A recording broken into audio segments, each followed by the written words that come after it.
আমার কেন্দ্র ভুল করেছে, আমার সেন্ট্রালের নেতারা ভুল করেছে, বাট আমার বিশ্বাস আমার প্রান্তীয় নেতা বাংলাদেশ জাতীয়তাবাদী দলের ভারপ্রাপ্ত চেয়ারম্যান জনাব তারেক রহমান কোন অবস্থাতে ভুল করতে পারে না। আমার বিশ্বাস এই জনস্রোত দেখার পরে যদি আমার প্রিয় নেতাকে ভুল বোঝানো হয়, ভুল ব্যাখ্যা দিয়ে মনোনয়ন পদবী প্রদান দেওয়া হয়, তাহলে অবশ্যই আমার নেতা পাবনার লিগকে জিতানোর জন্য পাবনার লোকাল নেতাকেই মনোনয়ন ফাইনাল করবে ইনশাআল্লাহ। আমি শুধু এই আয়োজন করেছি আমার প্রান্তীয় নেতা জনাব তারেক রহমানের কাছে এই মেসেজটুকু পৌঁছানোর জন্য। পাবনা দিনের বিএনপির নেতৃবৃন্দ, পাবনা দিনের সাধারণ নেতৃবৃন্দ, সাধারণ ভোটার, মা বোনেরা কি চায়?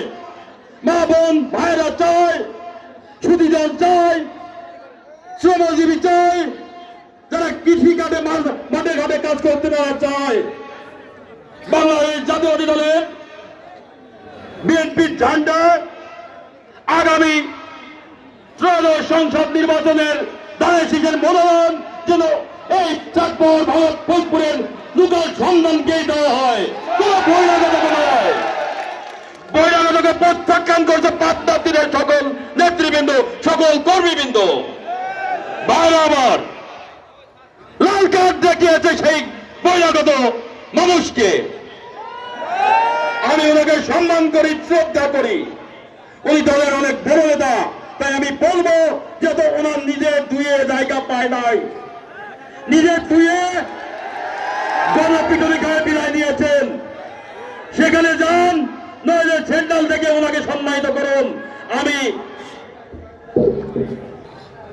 দলের সেক্রেটারি সাহেবকে বলেছিলাম উনি সম্মানী মানুষ, ওনাকে সম্মানিত করুন, ওনাকে টেকনোক্রেট মন্ত্রী করেন, তাতে আমাদের কোনো সমস্যা নাই। পাবনা দিনের মনোনয়ন পাবনা দিনের লোকাল সন্তানকেই দিতে হবে, তা না হলে এই শ্রদ্ধা, এই আসন বিএনপির হাতছাড়া হয়ে যাবে। আমি কি ভুল বললাম? যদি পাবনা দিন আসনকে বিএনপির দখলে নিতে হয় তাহলে অবশ্যই চাঁদপুর থেকেই মনোনয়ন দিতে হবে, কারণ চাঁদপুর, ভাগড়া, ফরিদপুর তিন থানা মিলে একটি পাবনা দিন। পাবনা দিনের বৃহৎ থানা চাঁদপুর থানা, সেই থানায় দুই থানার চেয়েও ভোট বেশি, 50,000। এখান থেকে আপনাদের বুঝতে হবে যদি চাঁদপুর থেকে মনোনয়ন না দেন তাহলে অবশ্যই এই সিট হাত ছাড়া হয়ে যাবে বিএনপির হাত থেকে। তাই আমি দল নেতৃবৃন্দকে বলবো, আমার দলের ভারপ্রাপ্ত চেয়ারম্যান জনাব তারেক রহমানকে বলবো, এই আন্দোলন আমি বিএনপির বিরুদ্ধে কোনো আন্দোলন নয়, এই আন্দোলন ধানের শীষের বিরুদ্ধে কোনো আন্দোলন নয়।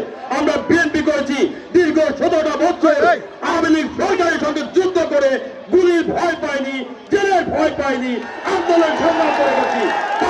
চাঁদপুরের মতো যে জায়গায় আন্দোলন করেছি, পুলিশের সামনে বুক পেতেছি। অতএব এখন চাই না আমার দল একটা আসন হারিয়ে যেন সরকার গঠন না করতে পারে, এইটা আমরা কখনোই চাইব না।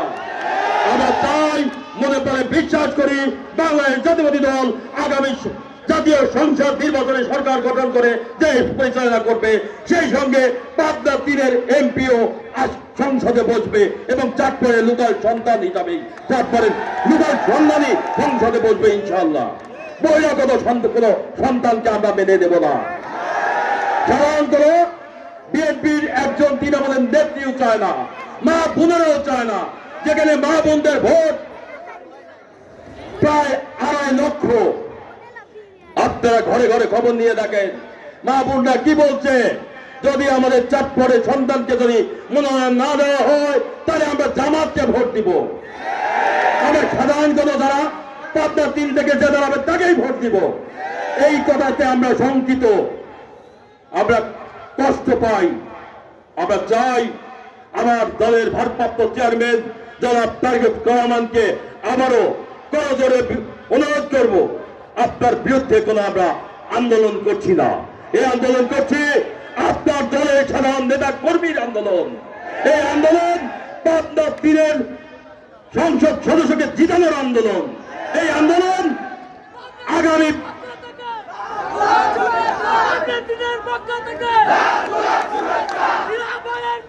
প্লিজ প্লিজ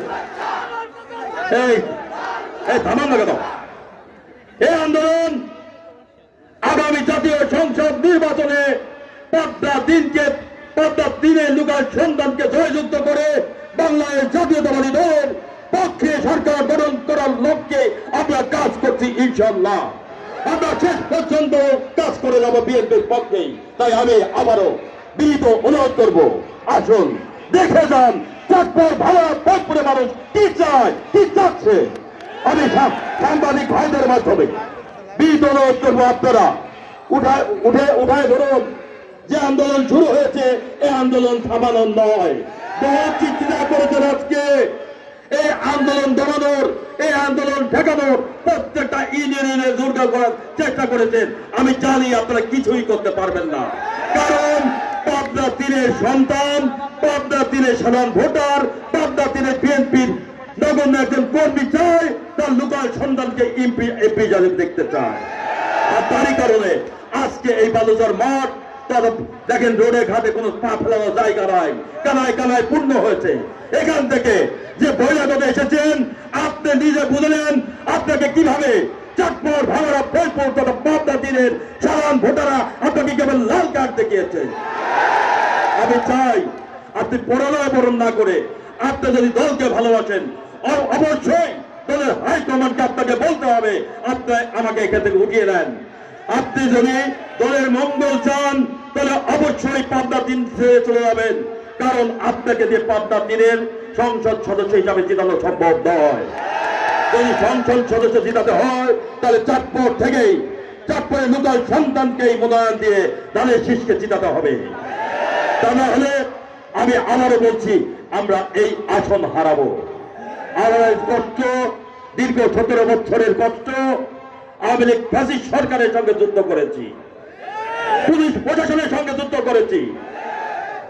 আজকে এই বনানীবিদ রাখার জন্য যুদ্ধ করিনি, দলের দুঃসময় যুদ্ধ করেছি, দলের সুসময়ে আমরা কাঁধে কাঁধ মিলে দলকে আরো এগিয়ে দেবো সে কারণে যুদ্ধ করেছিলাম, সে কারণে মামলা খেয়েছিলাম, সে কারণে জেল ফেলেছিলাম, সে কারণে পুলিশ সামনে বুক পেতেছিলাম, গুলি হওয়ার ভয় করিনি। তবে আমি চাই আমার দলের হাইকমান্ড যে ভুল ব্যাখ্যা দিয়েছিলেন, যে ভুল বুঝিয়ে পাবনা দিনের মনোনয়ন দিয়েছিলেন, মনোনয়ন প্রাপ্ত এবং মনোনয়ন যারা দিয়েছিলেন হাইকমান্ডের তাদেরকে অনুরোধ করবো আমার দলের ভারপ্রাপ্ত চেয়ারম্যান জনাব তারেক রহমানকে মাঠ জরিপ, সঠিক মাঠ জরিপটা পাঠিয়ে দিন। সঠিক মাঠ জরিপে ওনার 5% জনমত নয়, যেটা আমি সেক্রেটারি জেনারেলকে আমার চাঁদার সঙ্গে বসে রেখে বলে আসছিলাম ওনার 5% জনমত নাই, ওনাকে পাবনা তীরে জিতানো সম্ভব নয়।